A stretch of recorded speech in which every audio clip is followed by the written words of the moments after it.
Hi, this is Knighton Tallarico, and it's January 8th, 2018.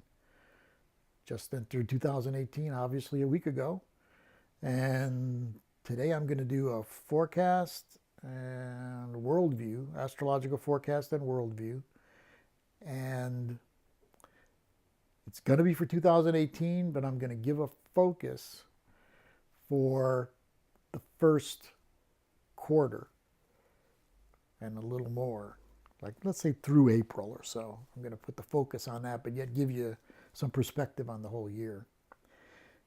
And this year, we start off with an eclipse season early in the year. In fact, a week from now, we're starting eclipse season. It'll start at the Capricorn new moon on the 16th of January. And it'll be followed by two eclipses. It'll be followed by one eclipse on the 31st of January. That will be in Sun in Leo, Moon in Aquarius. Sun in Aquarius, Moon in Leo. And then there'll be one on the 15th of February, which is a solar eclipse, Aquarius, new moon. 2017, if you remember, we had those eclipses in 2017, especially that total solar eclipse in Leo at the end of August. And if you look around that time at the events that were going on in the world, you see that we had Charlottesville, which let us all know, in no uncertain terms, that there's certainly a culture war going on in the United States of America between Trumpites, or people that tend to follow Trump, that culture, and then people who see things quite differently than that. People who see things more from an inclusive globalism place. So that's the culture war going on. You could say it another way. You could say like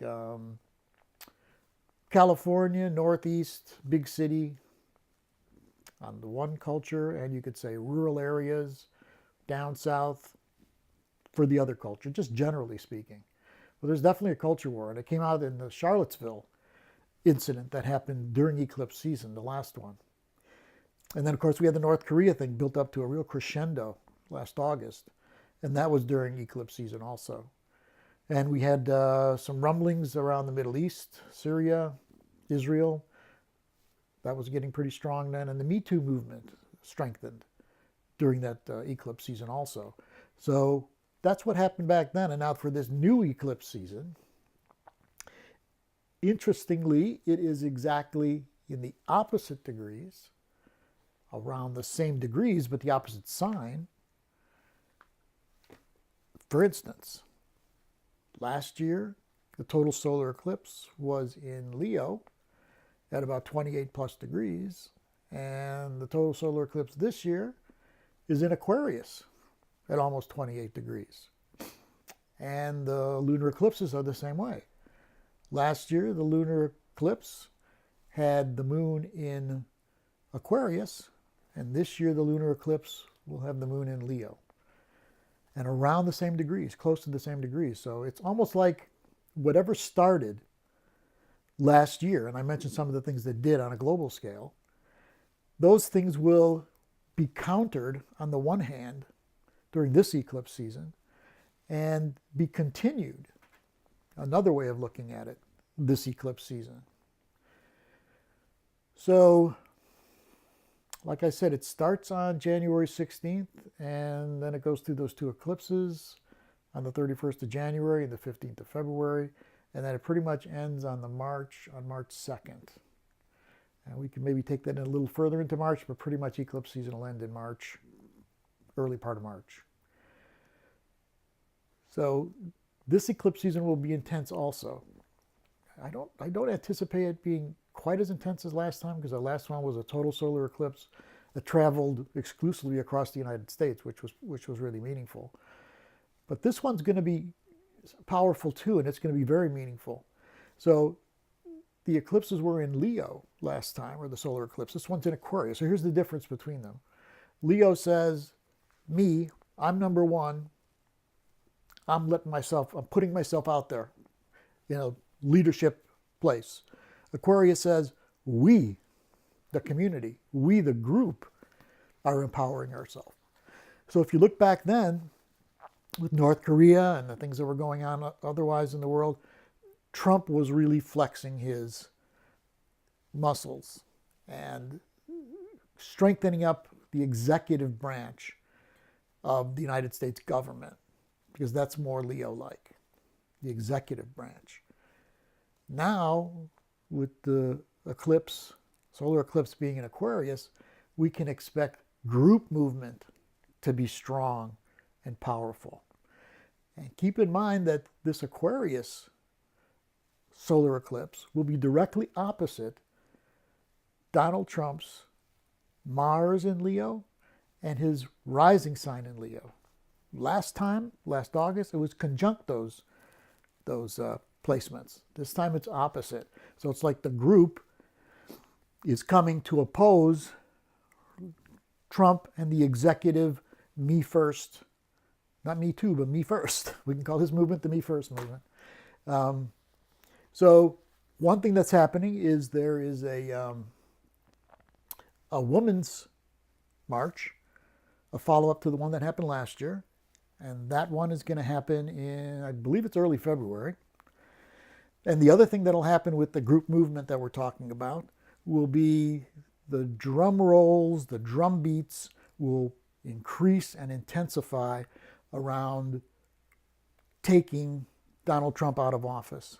So whether that's an impeachment movement or looking at the 25th Amendment or just people in one way or another, maybe even worldwide, not just the United States, wanting to take him out of office, or at least, at the very least, take his influence out of our country and out of the world. That movement should get stronger. And that's not wishful thinking on my part. That's because I see the Aquarius solar eclipse, and that tells me that group movement is going to be stronger. In your own personal lives, keep that in mind too. Aquarius is about being socially conscious, and it's about gathering in groups, especially groups that are about birds of a feather flocking together. So it'll be a transformative time period. And remember, the whole year 2018 is continued transformation. We have entered a whole new chapter of life, all of us, individually and as a group, as a country, as a world. And you can see it because so many things are in flux. So many things are changing. So many things are unknown. So many things are in transition. If you're feeling that in your personal life, I know it feels really insecure, but it's kind of like where we're at right now. You know, do your best to get yourself some kind of goals and some kind of structure to lead your life now, but have some loose edges to it because there's so much change here and there's so much change coming. Now, right now, and for a lot of this year, the planets are all in yin signs. By yin, I mean earth signs and water signs. So we got a lot of planets in Capricorn, that's an earth sign, and we have planets in Scorpio, that's a water sign. What those two signs have in common is they both want things to be real. If you know any Scorpios, you know they want things to be real. They don't like the frivolous and the airy-fairy. They want things real and deep and passionate. And Capricorns also want things real and logical and to the point. And so that's where our energies are right now. That's where we're being taken. So in your personal life, what that means is make things real. If you've got dreams, make them real. If you've got ideas, make them real. If you've been running away from things, don't. It's time to move forward into something that's going to work for you. Not something that's just an idle daydream, but something that's going to work. And the world is in that place now too, and it's going to stay there most of this year. So for instance, that's why I see the economy as being threatened this year, especially the stock market, because it's not real. It's inflated way beyond what's normal or what's based on reality and what the fundamentals are of the economy. So you can expect that as we, yin means everything is down and in, water and earth, down and in. Fire and air, the other two elements, up and out.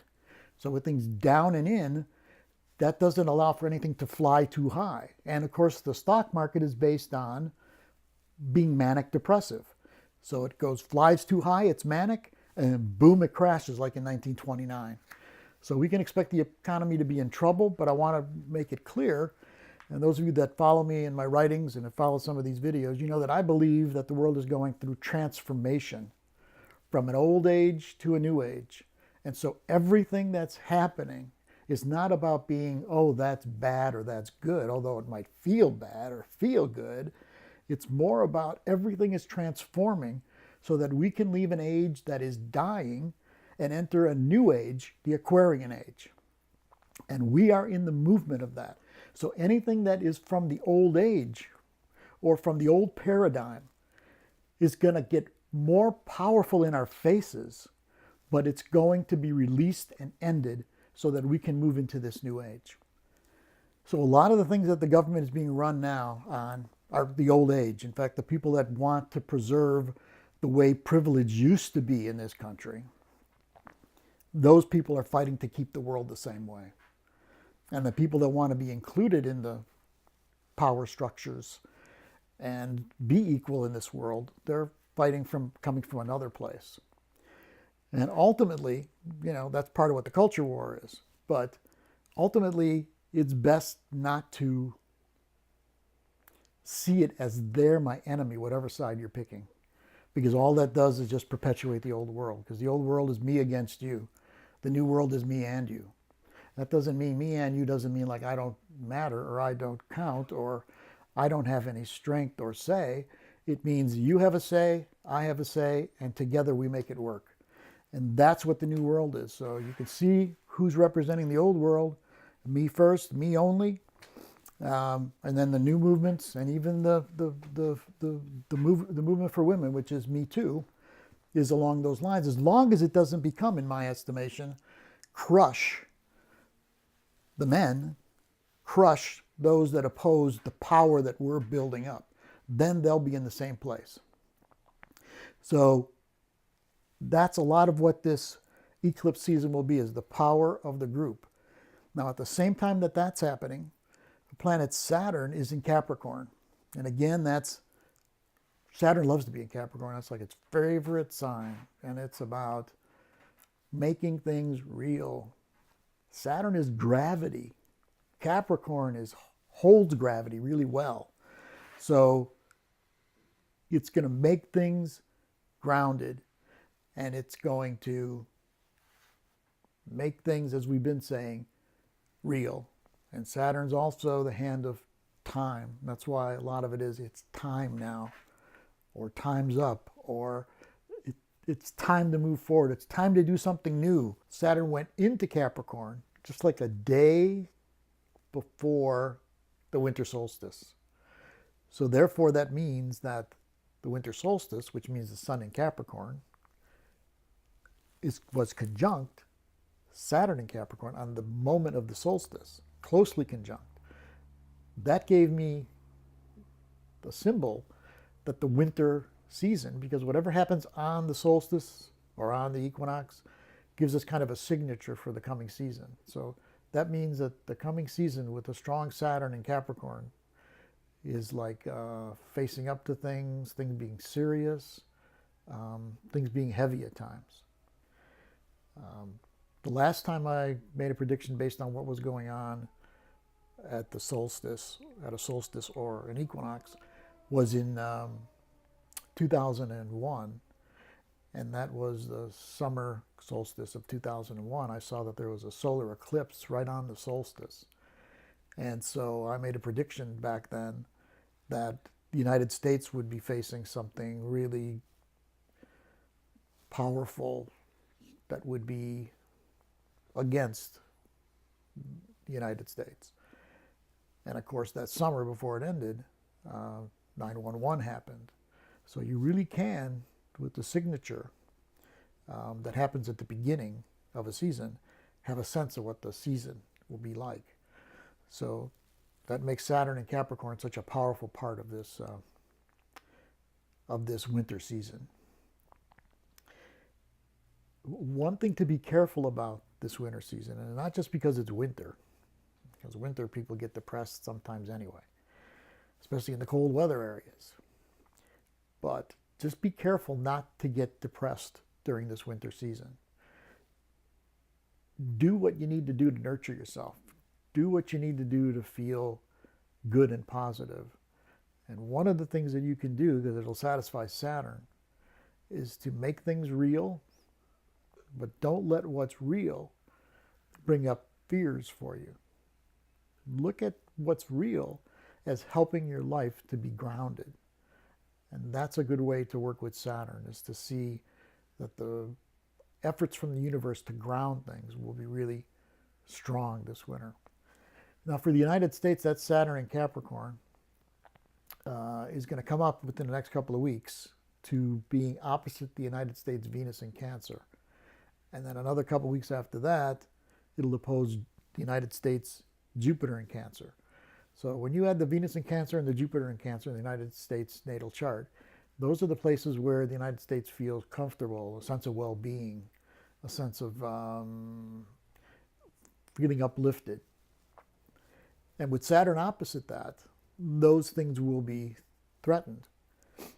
Saturn and Capricorn opposite those two planets. So the feeling of being ill at ease, or something that's coming to challenge the feeling of being at ease or comfortable, is a part of what this year will be, because that's going to happen within the next couple of weeks during eclipse season, by the way. But it's going to go on and off for the rest of the year. In fact, Saturn will stay in Capricorn for about 2.5 years, but it'll only be opposite the United States Venus and Jupiter this year. So that'll happen during eclipse season, the first pass of Saturn opposite the US Venus and Jupiter. So it will add to the feeling of seriousness during this eclipse season in the world, especially. Now, when we get to the end of eclipse season, Mars, transiting Mars, will be opposite the United States Mars. And what's interesting is in Donald Trump's chart, I know this won't surprise you, Donald Trump's sun in his natal chart is almost exactly where the United States Mars is. So he's born with the sun at 22 degrees of Gemini. The United States Mars is between 21 and 22 degrees of Gemini. So he touches off, he triggers the United States Mars, or its military and police. And we know that that's how he is. So when early March comes and transiting Mars makes an aspect to the USA Mars, it'll also be making an aspect to Donald Trump's sun in Gemini, and also his moon in Sagittarius, which is exactly opposite his sun in Gemini. He was born at a full moon. He was born at a full moon lunar eclipse, actually. So that Mars will touch off those Martian energies in the United States. And if there is going to be any threat of some kind of conflict or war, you can count on it to happen late February through early to mid-March. Now, the actual eclipse season this year will end early March. I said before March 2nd, but it could go all the way out to like March 8th. And the reason I picked March 8th is because right now, and this is relatively rare, and it's only been happening since the very beginning of this year, all the planets are direct. There is nothing retrograde. Very seldom will we see something like that. So that will change on the 8th when Jupiter goes retrograde. So with all the planets direct between now and then, that means all systems are go. So if you want to move your life forward, you can do it between now and the 8th of March. Keep in mind that with everything in the down and in, the yin signs, Saturn in Capricorn, Jupiter in Scorpio, keep in mind that it will not be like a fast pace. It's like organized, deliberative, one step at a time, making a plan and carrying out the plan. Again, one step at a time. But you will be able to move forward in your life, and do the things that you do to move it forward are going to pay off. as long as you keep in mind that everything will be happening one step at a time. So don't do anything impulsive or expect quick results or immediate gratification, because things won't happen that way. Now we keep going, and then of course we got the spring equinox. And then right after the spring equinox on March 23rd, Mercury goes retrograde.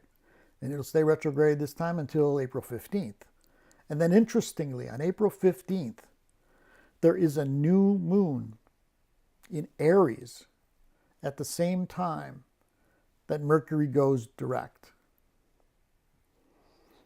And also on that, around that same time, Jupiter in Scorpio will be making a sextile to Pluto in Capricorn. That's a really powerful combination, Jupiter, which is the god of the heights, and Pluto, which is the god of the underworld. That creates a lot of intensity. And that Jupiter sextile Pluto creates a finger of God placement to the United States Mars in its natal chart. Now, what does that mean to me? Well, I don't know. I haven't seen that before. So my knowledge of astrology tells me that something will be going on at that time that will either create a huge conflict in the United States, or it'll have exactly the opposite effect. Something will happen to break out peace when you don't expect it. So remember, that day's powerful because it's got the new moon in Aries, and Aries is like, let's go forward, and not necessarily deliberatively anymore. And it'll be conjunct Uranus in Aries at the same time. And Mercury goes direct, and the Jupiter sextile Pluto creating the finger of God to the United States Mars. So there'll be a lot happening starting on the 15th of April. And that's the time that you can say, okay, now things, let's go. Let's get it done. But not from a make the plan so much, but get out there and do it and get it done and move forward in a big, powerful way. So that's the really important time period now, from the beginning of the year, like now, to mid-April, take it a couple more weeks than that, till the end of April.